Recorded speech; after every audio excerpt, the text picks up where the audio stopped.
Let her go. The words cut through the hotel corridor. Daniel Pike didn't. His hand was on Sloane Hart's wrist, dragging the CEO into the elevator as the doors tried to close on her heel. Her eyes were glassy. Her mouth was a flat line of panic. "Who are you?" Daniel sneered. Evan Morales didn't answer. He stepped into the elevator, grabbed Daniel's forearm and pried it off her. The doors stuttered open from the pressure. "Back off," Evan said, calm, low. Daniel's smile turned cold. "You don't get to tell me what to do in my own hotel." "It's a conference center," Evan said. And she said no. Sloane's knees buckled. She half slid down the mirrored wall. "Don't, Daniel, please." Her voice was thick, slurred, wrong, not just drunk, slowed. Evan knew that kind of wrong. He'd seen it at a friend's bar years ago. Drink problems, people problems. Daniel pushed Evan's chest. "Go guard the gift bags, intern." Evan wasn't an intern. He was a data analyst from the 11th floor who still wore his name badge after midnight because it got him backstage access to the dessert bar. He also had a 6-year-old asleep on a neighbor's couch 2 miles away and a court hearing at 9 a.m. tomorrow that hinged on him keeping this job. He took the push. Then Daniel tried to haul Sloane up by her elbow again. Evan punched him. The sound snapped down the hallway like a book slammed shut. Daniel staggered into the elevator railing, clutching his jaw, eyes bright with shock. Sloane flinched at the noise and slid to the floor. "You just assaulted." Daniel's voice shook with fury. "Do you have any idea who I am?" Evan knelt beside Sloane. "Miss Hart, can you hear me?" Her head tipped toward him. "Spinning," she breathed. "Don't let him." He got her arm over his shoulder and lifted. She was light in that terrifying way, like she'd left half herself somewhere on a carpet near the ballroom. He half dragged, half supported her into the hallway, away from the elevator. "Security," Daniel bellowed. He jabbed the elevator buttons. "Security now." Evan didn't run. Running would look bad. He moved fast, steady, pulling Sloane toward the service stairs, not the main corridor with the camera cluster. Her heels snapped. He tossed it aside. She made a small noise and hitched a breath that sounded like a sob swallowed in a rush. "You're okay," he said. "We're going to the stairs." "I can't." Her legs buckled again. She heaved. He pulled open the steel door to the service stairwell and eased her down on the landing. Fluorescent light washed the concrete an ugly white. Somewhere below, a door banged. Someone laughed. He held her hair with one hand and fumbled for his phone with the other. Leo's name lit up his screen. Missed call, missed text from his neighbor. "He woke up and wanted you. I said you're at work. He's okay." "Court tomorrow, right? Try to sleep. I'll stay up." He swallowed the guilt. "Miss Hart, I'm going to call your assistant," he said. "Who should I reach?" "Jude," she mumbled. "Phone's gone. My purse." He'd left her purse in a fight ring with a board chair. "Great." "Okay," he said. "Okay." He moved his thumb to the directory app. Jude was the executive assistant who ran Sloane's life with color-coded charts that made Evan's data tables look like finger paint. No number in the internal directory. Of course, he scrolled to HR. The stair door above clicked open. Footsteps. Voices. "Check the service stairs." He lowered his voice. "Miss Hart, can you walk?" She shook her head. Her lids sagged. "This is bad," she whispered. "It's not. This isn't how I drink." "I know," he said. He felt heat rising in his neck, spiked. He'd bet money. He tucked his phone, slid his arm tighter around her and guided her down one flight, then another. The voices faded. He found a low door labeled Deliveries. He eased it open to a back hallway that smelled like coffee and floor wax, pushed through a swinging door and emerged into the loading dock. Cool air, night, diesel and street noise. A taxi idled halfway down the ramp. The driver saw them and leaned out. "No drunk rides, man. She's out." "She's the CEO," Evan said. "She's not drunk. Somebody drugged her." The driver squinted.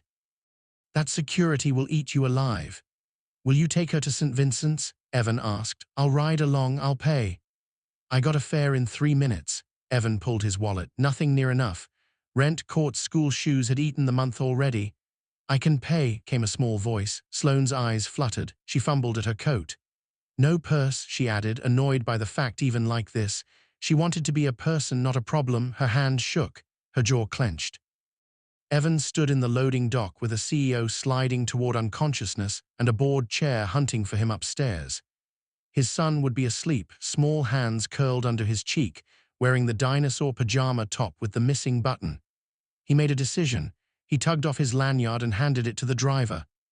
Hold this as collateral, he said. My badge, my livelihood. Take us to St. Vincent's. If I bail, you keep it. If I don't, you get paid. Fair. The driver glanced at the badge, saw the corporate logo, and shrugged. Get in. They loaded Sloane into the back. Evan pulled the seat belt across her. She winced. I'm sorry, he said. She grabbed his wrist. Don't apologize, she slurred. Don't let him lie about you. He nodded, but she was already falling under, eyes rolling, breath shallow. They hit hospital neon in under 8 minutes. An orderly caught sight of Sloane's shoes and hair and face and moved. Nurses took her in. Evan gave his name. He gave hers. He explained quickly, no drama, and watched a doctor's eyes go hard as the word Rohypnol clicked in his head. They wheeled her away. A nurse asked if he was family. No, he said. The nurse looked at his badge hanging in the taxi driver's hand outside and at his face. Wait, she said. We'll need a statement. He called Jude. Then HR, no one answered. He texted his neighbor to kiss Leo's forehead for him. He watched the second-hand jerk around the wall clock. He calculated the time of the custody hearing. He realized he could not afford to be here, and he could not afford not to be. After an hour, the doctor came back. She'll be okay, he said. We gave her charcoal. We're starting fluids. It'll be a rough night. But she woke up enough to say to call Jude. We did. He's on his way. Evan felt his shoulders drop a fraction. The hospital light made everyone look tired and decided. He paid the taxi driver with shaking hands, retrieved his badge, and looked at his phone finally. 3 missed calls from blocked. He breathed once hard and picked up when it buzzed again. Mr. Morales, a voice said, clipped, almost cheerful. This is security. We have a report that you assaulted a member of the board of directors tonight. Please report to the office on the mezzanine level immediately. Can't, Evan said. I'm at the hospital with Miss Hart. She was drugged. A pause. You should get some counsel before you make claims like, I'm not making claims, Evan said. His voice was steady. I'm giving you a heads up that your CEO is in the ER and your board chair tried to shove her into an elevator. Silence. Then we'll inform HR, report in at 9 a.m. He hung up. Jude sprinted in 10 minutes later, tie askew, hair flattened by rushing. His eyes landed on Evan. You're the one who, Evan stood. She's down the hall. The doctor, Jude grabbed his hand like it was an anchor. Thank you, he said. No PR tone, no corporate. Thank you, thank you. I have to go, Evan said, and the words came out like a concession he hated. I have an appointment. Jude nodded like he understood everything that wasn't said. I'll take it from here. Evan ran for the bus. He got home at 2:57. Leo was curled on the couch under a blanket that smelled like laundry sheets and crayons. The neighbor was snoring in the recliner. There was a plate of spaghetti on the counter with plastic over it and a note, Eat, idiot. He didn't eat. He slid an arm under his son and lifted him like he had 1,000 times, cheek pressed to his apple shampoo hair. Leo made a sleep sound and settled. At 8:40 the next morning, Evan sat in HR with a glass of water he hadn't touched. He wore the only suit he owned, the one from his wedding, tailored slimmer after the divorce because stress had taken 10 pounds he hadn't noticed leaving. The clock above the frosted glass door heaved toward 9. His custody hearing was on the other side of the wall in a courtroom 3 blocks away. His ex had wanted full custody. Her lawyer had said, Mr. Morales, our concern is stability, your hours, your support system, your temper. Greg from marketing strolled in and leaned on the wall like they were discussing a Q3 pivot. Tough night, he said too loudly. Greg had resented Evan ever since Evan had flagged Greg's numbers as inflated last quarter.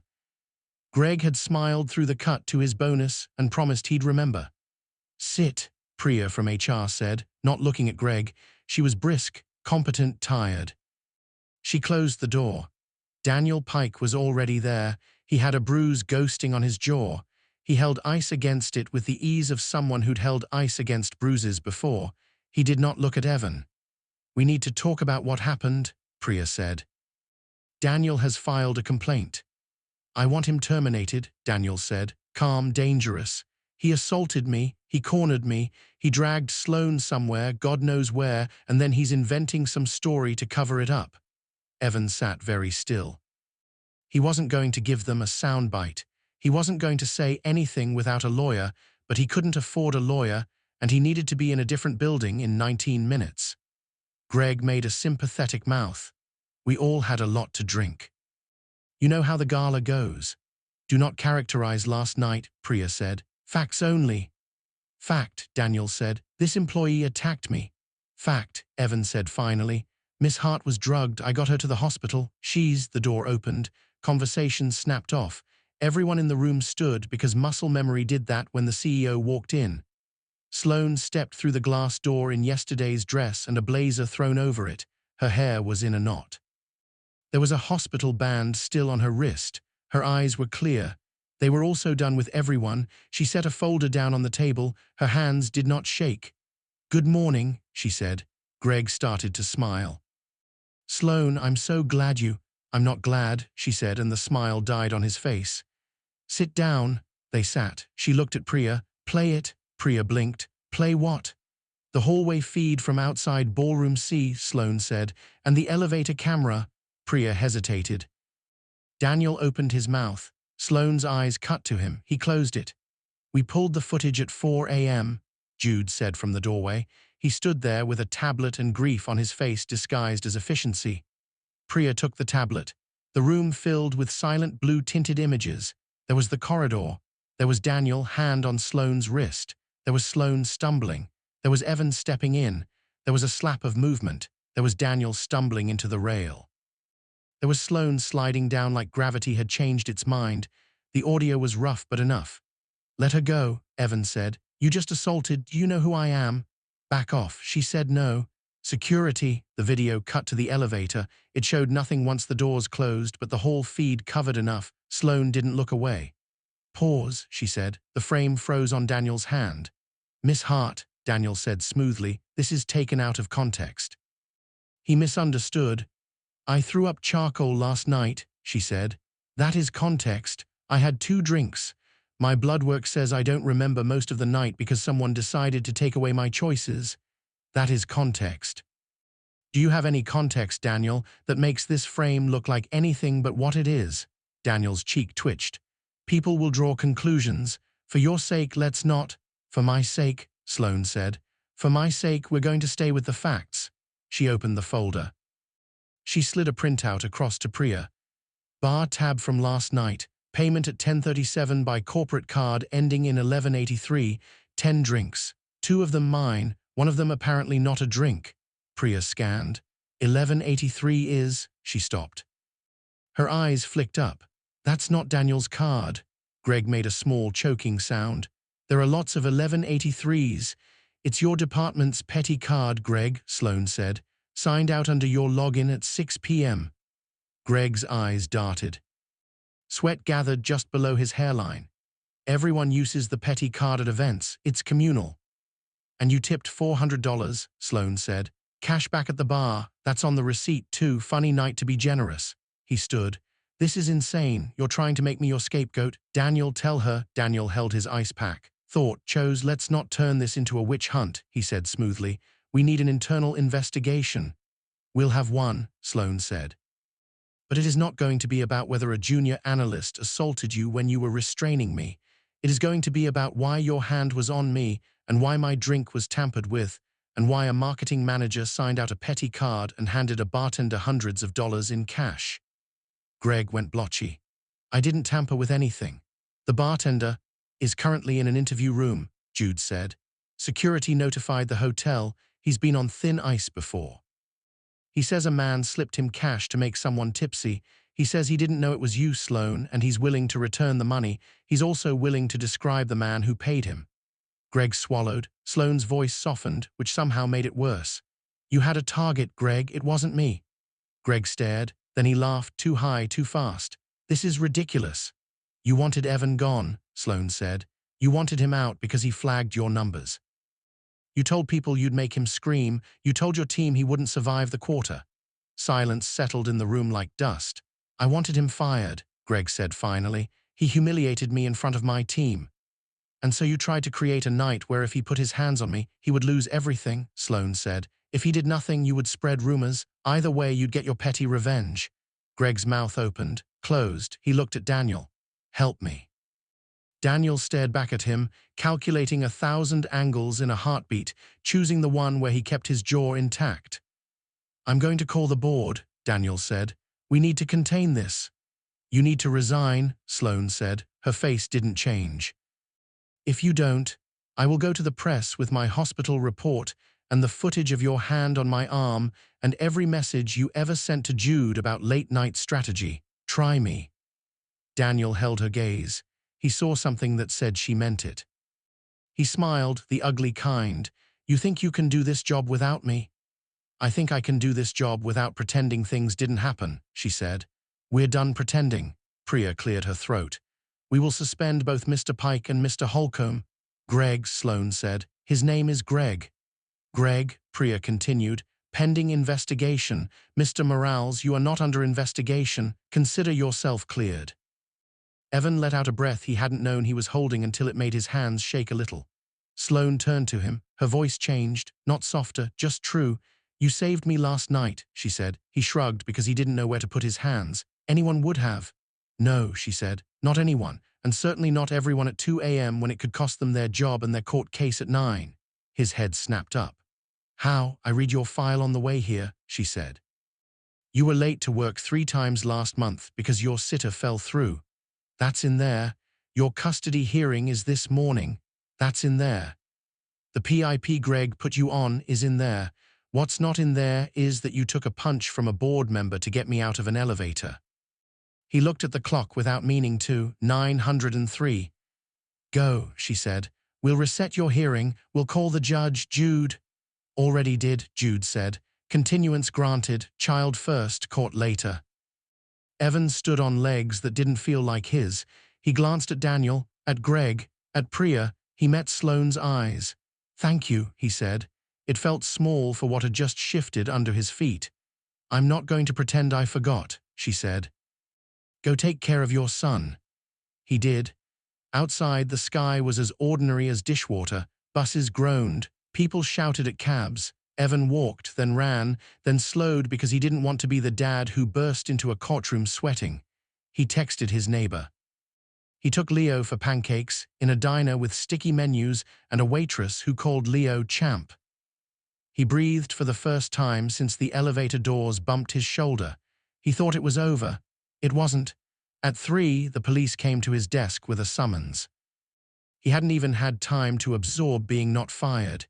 He had gone to his cube, turned on his monitor, and found his inbox devouring him whole.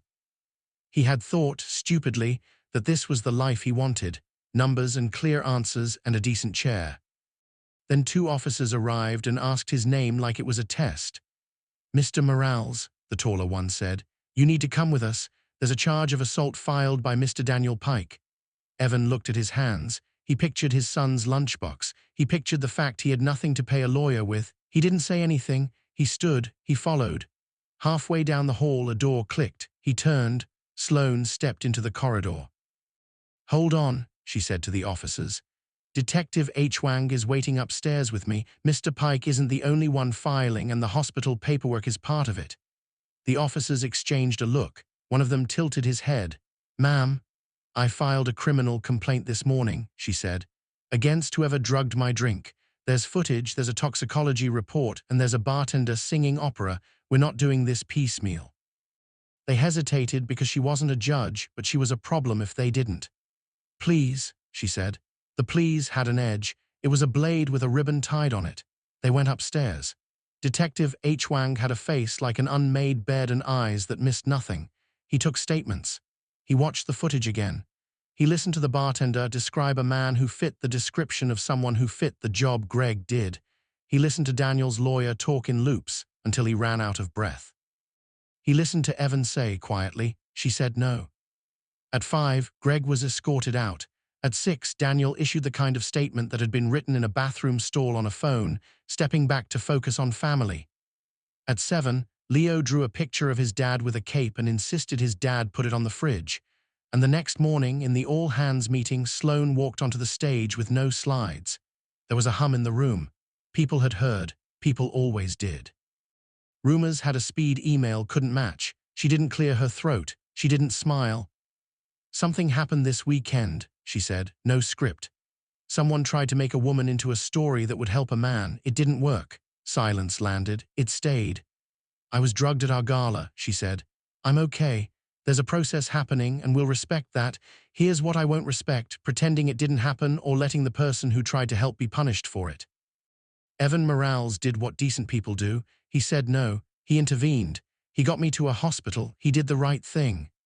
A murmur rolled across the room. Heads turned toward Evan in a wave he wanted to drown under. He sank into his chair, cheeks burning. Here are changes, Sloan said. 1. All events will have third-party bartenders and security not connected to our partners. 2. No more petty cash cards for bars. 3. If anyone retaliates against someone for bringing facts forward, that person will be gone by lunch. 4. HR is now reporting directly to me during investigations like this. She took a breath. And 5, because apparently we need to say this out loud, if someone says no, you walk away. I don't care if they are above you, below you, prettier than you, or your boss. You walk away. She paused. Evan, would you come up here, please? He wanted to sink through the floor. He wanted to disappear. He stood anyway. He walked to the front on legs that remembered last night's run to the bus. Sloan faced him on stage. She didn't hug him. She didn't make a show of gratitude. She offered her hand. He shook it. Mr. Morales is reinstated without PIP, she said, and promoted to project lead for our ethics and data integrity initiative because he apparently likes math and doing the right thing at 2 a.m. Laughter broke the tension like a glass tapping the edge of relief. Not because it was funny, because it gave them permission to breathe. After the meeting, Evan stood in a flood of hands and voices. People clapped his shoulder. Some apologized for rumors they had repeated. A guy from facilities pressed a post-it with "My brother is a lawyer if you need one" on it into his palm. Jenna from finance cried. He smiled until his face hurt, and then he went to the bathroom and leaned against a stall and stared at the ceiling. A message buzzed. Unknown number. This is Judge Wren. Miss Hart passed along a letter. Continuance granted. New date next week. Good luck, Mr. Morales. He wiped his face. He didn't know he was crying until the paper towel came away wet. He texted his neighbor. He texted no one else because he had lost the habit of sharing good news with anyone who stayed. The week rolled. Daniel resigned. Greg lawyered up. The internal investigation was boring and painful and thorough. HR interviewed everyone who had ever stood within 10 feet of the bar that night. The bartender lost his job and his place in a scheme he now understood a fraction too late. Priya set up anonymous reporting with an external firm so people didn't have to choose between their paycheck and their conscience. Sloan stayed late. She met with legal. She didn't pretend she was unbreakable. She openly stepped out to see a counselor and told her executives to do the same. It was messy. It was real. On Thursday, Evan's ex, Tara, texted, "So you're a hero now." He typed and deleted 3 versions of "no," then sent, "No, I did the least anyone should do." She replied, "The judge just called, said he's impressed you have support." Is this because that woman wrote him? "She's my boss," he typed. She wrote a factual letter. He almost added she didn't have to. On Friday, Sloan knocked on his cube. She didn't hover. She leaned on the neighboring desk, tired but more herself. "Can I ask you something?" she said. "Sure," he said. His brain sprinted through scenarios involving raises, secrets, and how much his lease could be stretched. She looked toward the door and lowered her voice. "Do you want to do this ethics project because you want to get out of your old boss's line of fire or because you actually care about it?" "Both," he said honestly. "But if it's a choice, the second one." "Good," she said. "Because I'm going to make it expensive. In time, in courage," he nodded. "I can handle expensive," her mouth twitched. "I know you can. Also, Leo left a dinosaur on the back seat of my car the other day. It's on your desk." He blinked. "Leo what?" She looked guilty. "Jude and I swung by your neighbors after the hospital. It was 4 a.m. I wasn't going to ring. He put the dinosaur in my car when I dropped you at the corner. He said your car was broken." Evan felt his ears heat. "It is." "Take care of it," she said, like she was saying take care of the thing under your ribs that makes you stand up when someone is being hurt. She straightened. "Also, don't ever punch anyone at company event again." He almost laughed, hoping not to. "Everything didn't fix. That's not how it goes. Leo still woke up with nightmares, sometimes asking if the courts would take him away. Tara still could be sharp on the phone when stressed. Office politics didn't evaporate because a speech happened. People would still do math wrong and lie about it, but some things did. 2 weeks later, in a small courtroom with stained carpet and a judge who had seen every script and every lie, Evan sat up straight and squeezed Leo's hand. "Mr. Morales," Judge Wren said, flipping a page, "you've maintained employment. You've engaged with every scheduling request this court has made. You have a letter here from your employer about your character. You intervened in a situation at personal risk without being asked. You have a support system. You have housing. You have a kid who drew a dinosaur on the back of my copybook." Leo lifted a hand. "It's a T-Rex."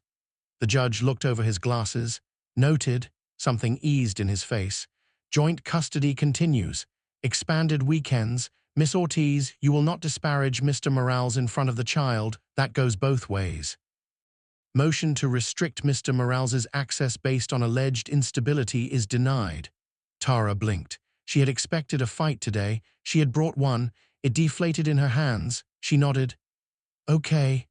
Outside, in the hallway that smelled like old coffee, Leo swung their hands. "So we get 2 whole Saturdays." "2 whole," Evan said. Leo grinned like the world had handed him a soccer ball the size of the sun. "Can we get pancakes again? The lady knows my name now." "We can," Evan said. On Monday, Evan went to work and found a post-it on his monitor from Priya. "Walking meeting at 10. Bring ideas." At noon, an IT guy from a floor he'd never been to slapped a security badge with a different color onto his desk. "Project Access," he said. "Congrats, Morales. Heard you saved the boss. Don't make the rest of us look bad." At 3, Evan knocked on Sloane's door. She waved him in, half listening to a call on speaker about the new vendor policy. He waited. She hung up, rubbed her eyes, and looked up at him like she was bracing for something. He set a small object on her desk. Plastic. A scratched green dinosaur with one eye rubbed off. "You can keep it," he said. "If you want." Her mouth softened. She picked it up carefully. "Thank you," she said. "Tell Leo I'll keep it on my dash to scare off board members." He smiled. It surprised him each time it felt easy. She hesitated. "There's one more thing," she said. "The board wants this to go away quietly. There will be NDA, there will be checks. I can't force anyone's hand. I can only say this: if people ask you what happened, you don't have to lie for me or for the company. If you get pressure, walk down the hall and tell me. If you need a lawyer, Jude has 3 cards. He nodded. "You don't have to." "I know," she said. "That's why I'm saying it." In the elevator on the way back to his floor, Evan watched the numbers light up. He thought about the 2 nights that had opened around an elevator door, one in a hotel, one here. He thought about how many people would walk past something awful and think, "Not mine." Leo's dinosaur stared up at him from the corner of his desk when he got back. Someone had stuck a tiny name label on it that read "HR's worst nightmare." At 5 that day, someone rang his phone from an extension he didn't know. "Mr. Morales," a voice said, "this is Maya from the city paper." "Off the record." "Not a comment," he said automatically. His stomach dropped. "His job, his case." "We're not doing a story," she said. "We just wanted to say no one usually stands up in those rooms. Your boss did, you did. It matters." He hung up. He stared at his hands again and did not see weakness there this time. He saw decision. Weeks turned. Evan led the meetings in a conference room with bad coffee and strong opinions. He made a chart that showed how reporting spikes corresponded with the day of Sloane's all hands. He groaned when someone tried to hide a mistake in the code. He ate at his desk and went to the school open house and fixed the car with a borrowed wrench and a YouTube video. He slept. On a rainy Tuesday, he passed Sloane in the lobby on his way out. She was on a call. She waved him down with 2 fingers and mouthed, "1 second." He waited under the awning, rain thundering on the street. She hung up. "What is it?" he asked. She tilted her head at the sky. "They're going to ask us to go on a panel about corporate ethics," she said. "You and me. It pays nothing and comes with 1,000 anonymous comments." He grimaced. "Sounds awful." "Yeah," she said. "Want to do it." He thought about the elevator and the hallway and the way everyone had frozen when a punch landed. He thought about Leo's hand in his. "Yeah," he said. She nodded once, the small kind of nod people do when they're changing the direction of something a little bigger than a car and smaller than a planet. "Okay," she said. And then, because she refused to let the world repaint that night in softer colors, she added, "Thank you again." He didn't say, "You're welcome." He didn't have to. The moment had already been paid forward. He had pulled her out of a dark place. The next day, she refused to pretend it wasn't real, and in that refusal, she held the door open for 100 people who had learned to keep their eyes down. At home, Leo asked if dinosaurs would have liked pancakes. Evan said yes, obviously, especially the T-Rex. Leo laughed so hard he hiccuped. The world didn't straighten itself, but when the elevator doors closed on his floor that night, they didn't trap anyone. They slid open when they were supposed to, and a man walked out carrying a backpack with a lunchbox dangling and a small plastic dinosaur peeking out of his pocket like a warning and a promise.